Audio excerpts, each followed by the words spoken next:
Magandang umaga po mga inday, mga auntie, mga uncle. And time check, it's 5 o'clock po. And maaga po ako nagising kasi mag-walking po kami ng aking bunsong kapatid papunta doon sa lote namin mga inday. Kasi balak kong magawa ng garden doon at mananim ng mga gulay. Ito yung sasakyan na tinutulugan ko mga inday. Sinirado ko na yan. Hindi na nakalock na mga inday. Kasi mainit na mamaya mga inday. So may kalo tayo dito pang protection ng ating mukha.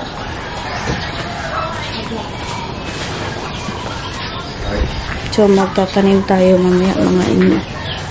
Ito po yung kapatid ko mga inday. Yung naoperahan po.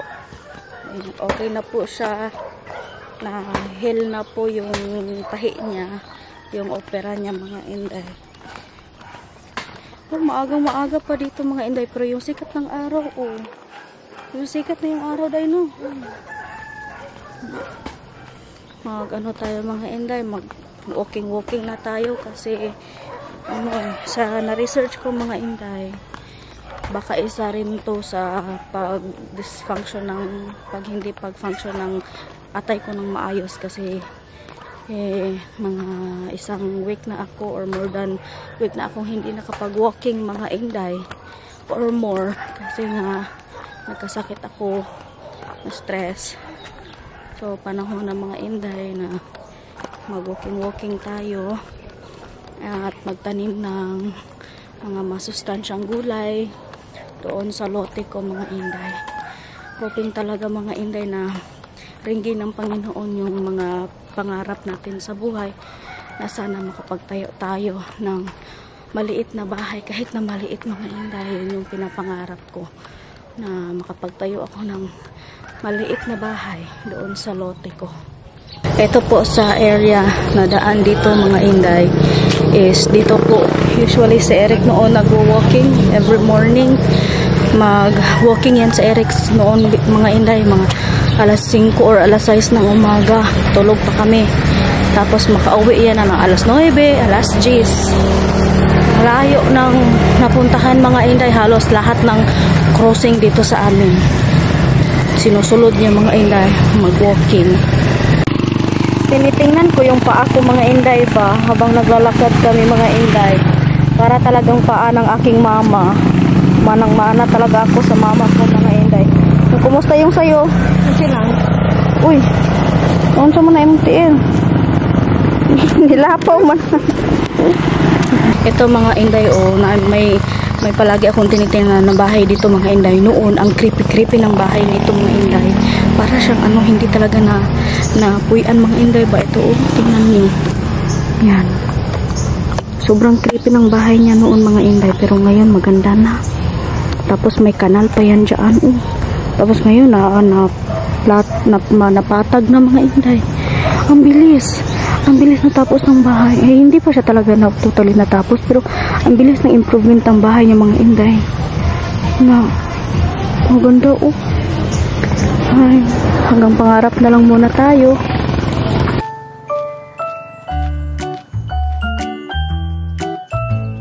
Morning po, walking tayo. Naaamoy ko yung bulad mga inday. Yung bulad, ang bango ng bulad. Ako nakakagutom. Daming tanglad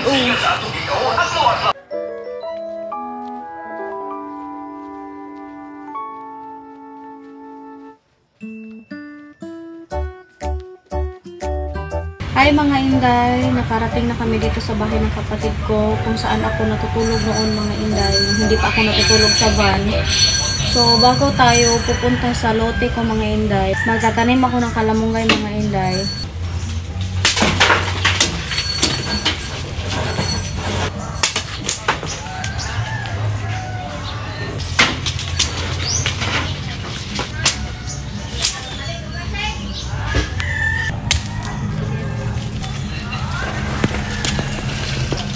Panglahon mga inday o pwede pa natin itong gulayan.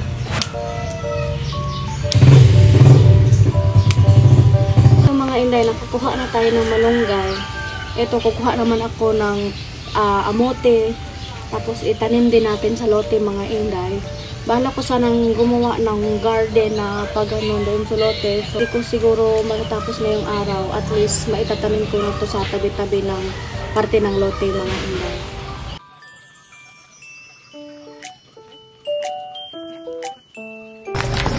Magtatanim na tayo mga inday.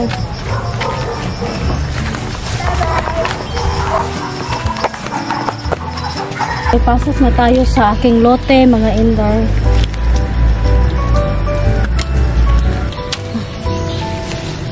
Sige na, dali.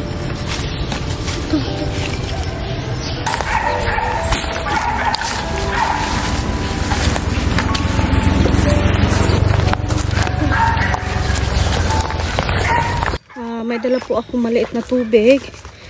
Ako ang bisbisan yung tanglad na tinanim ko mga inday. Nandito. Ito yung mga tinanim ko nung isang araw mga inday. Mga lemongrass. Ayan. Tapos may malunggay na rin dyan. Mga tumubo mga inday. Sana mabuhay itong mga tinanim ko dito mga inday.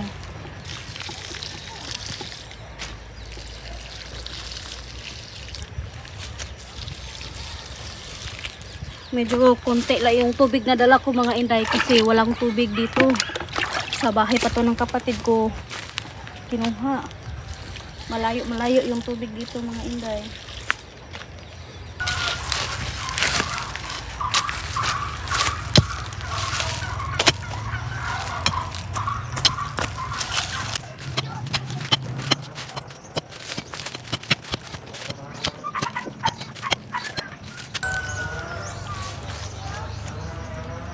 Ay, hindi pa malalim talaga mga inday. Kailangan talaga nating bungkalin.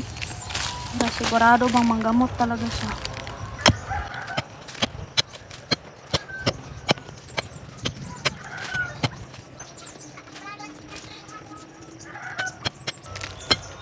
Alam nyo mga inday, kapag wala kang ginagawa, pag dito ka sa probinsya nakatira, tapos wala kang ginagawa, hindi ka nagtatanim, wala talaga tayong aanihin mga inday.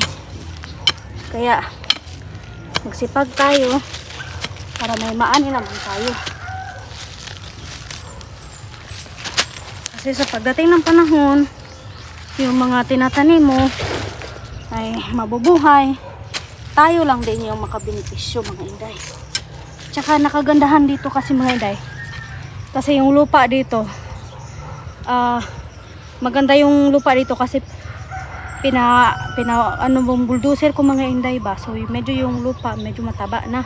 Pinabakod ko na rin lahat mga inday. At yung mga tinanim ko dito sa loob, kami lang talaga ang maka-benepisyo mga inday. Noon kasi mga inday, yung sigarilyas na yan, yung bago na yan mga inday, maraming may-ari kasi hindi ko pa napabakod. So may village man doon mga inday o malapit lang dito. So wala pang bakod, maraming kumukuha, hindi kami makakuha mga inday kasi nauunahan kami sa ibang tao. So ayun, nung nalaman ko talaga na binigay na ito ng gobyerno mga inday, pinabakod ko siya agad. Sana mabuhay itong mga tinanim natin dito. Alam niyo ba mga inday, sa isang taon kami na magkasama ni Eric, tapos nauwi lang sa hiwalayan, napaisip talaga ako mga inday, kung sa isang taon na magkasama kami or hindi kami magkasama, ano na kaya nangyari sa buhay ko? May nagagawa kaya ako sa buhay ko? Ano na kaya ang status ng buhay ko ngayon mga inday? Parang nasasayangan ako sa panahon, pero siguro isa din yun sa experience ko mga inday sa nangyari sa buhay ko.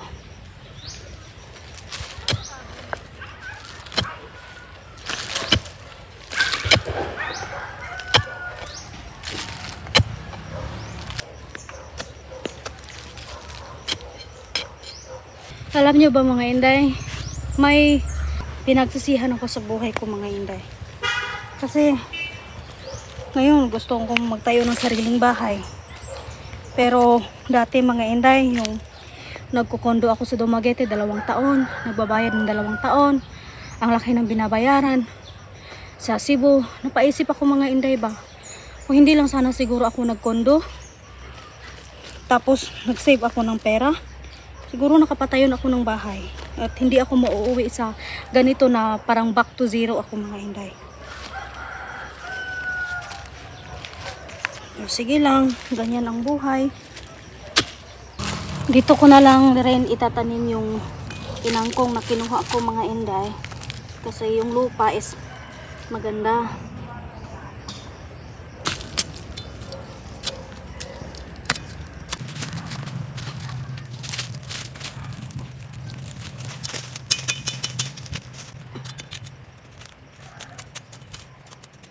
Sa nakikita nyo mga inday, maraming bato. So gusto ko sana na malagay itong mga malalaking bato at saka maliliit na bato dito sa gilid ng bakod mga inday, para talaga yung lupa lang talaga dito mga inday. Yung mga kaya ko lang na bato, ilagay ko dito sa gilid ng bakod.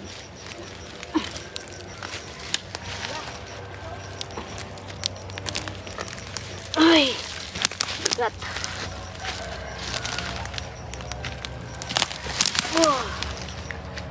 Masakit ito makapamaak mga inday. Hapon-hapon tawag dito sa amin. Ito mga inday, oh.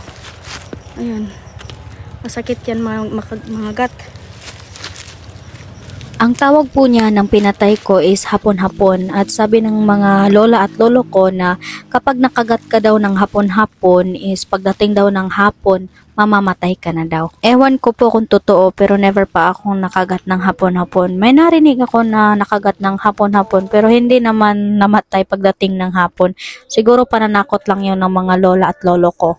At kinuha ko na yung mga bato, pinilagay ko sa gilid ng bakod para naman talaga magamit ko yung lupa sa pagtanim ko ng gulay. Kailangan na talaga natin magsipag para sa ating sarili at para din may ma-harvest tayo, para din sa ating kalusugan at para may makain tayong preskong gulay, kasi nga ayun nga problema natin sa liver natin. Yung mga inday, ay ang init na.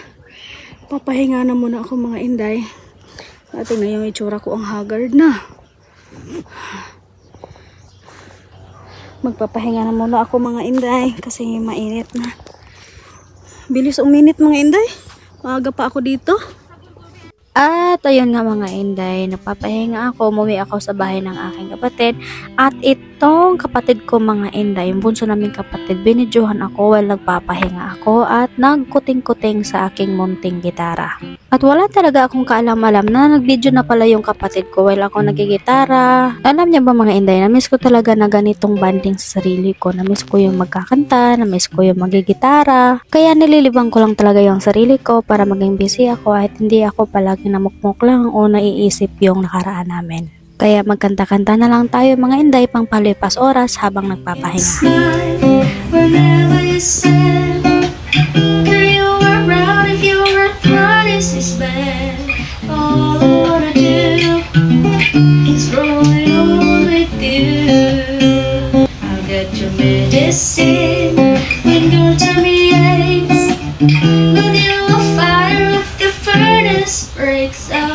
It would be so nice growing old with you. I'll kiss you and I kiss you. Give me my gold when you are gone. Need you, even let you hold that remote control. Tatatawanin kita kung hindi ka masaya. Bubuhatin kita pag nariyuma ka na. O kay sarap isipin kasama kang tumanda.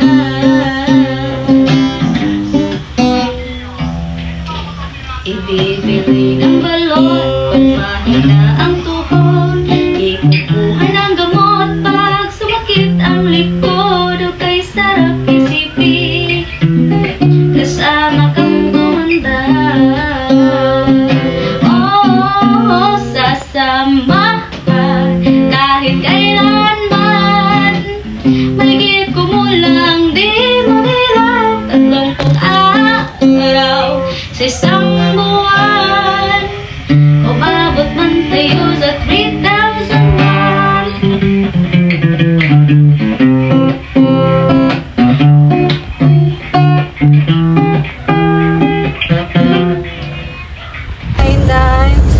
Magdadrive po ako ngayon. Magpapahugas tayo ng sasakyan. Kasi medyo ilang days nang mainit dito mga inday.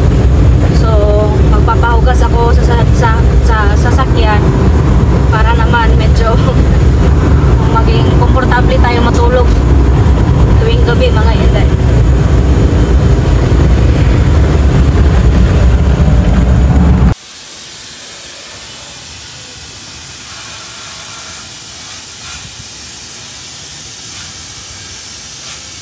Pagkatapos ko magpahugas ng sasakyan, nagbisita na kami kay mama sa sementeryo kasi medyo matagal na hindi kami nakabisita ni mama. At yung pamangkin ko na nga mga inday, sinasabi niya na miss na daw yung nanay niya, tsaka yung nakaupo dyan mga inday is yung pinaka-oldest sister namin na siya yung nagbantay ni mama sa hospital hanggang nawala yung buhay ni mama. So, 2 taon pa lang mga inday na nawala yung mama ko at patuloy pa rin kami sa pagtanggap na hindi na namin siya makikita physically. Ang family po namin ay isa sa nabiktima ng COVID noong 2020. At ayan mga inday, hindi namin alakalain na isa yung mama ko na mawawala sa buhay namin dahil sa COVID-19. Ito po ang aking mama, ang ilaw ng aming tahanan na siyang nagsasakripisyo ng marami para sa aming pamilya. Siya ang aking mama, nagbibigay namin ng buhay, ang naglawal sa akin.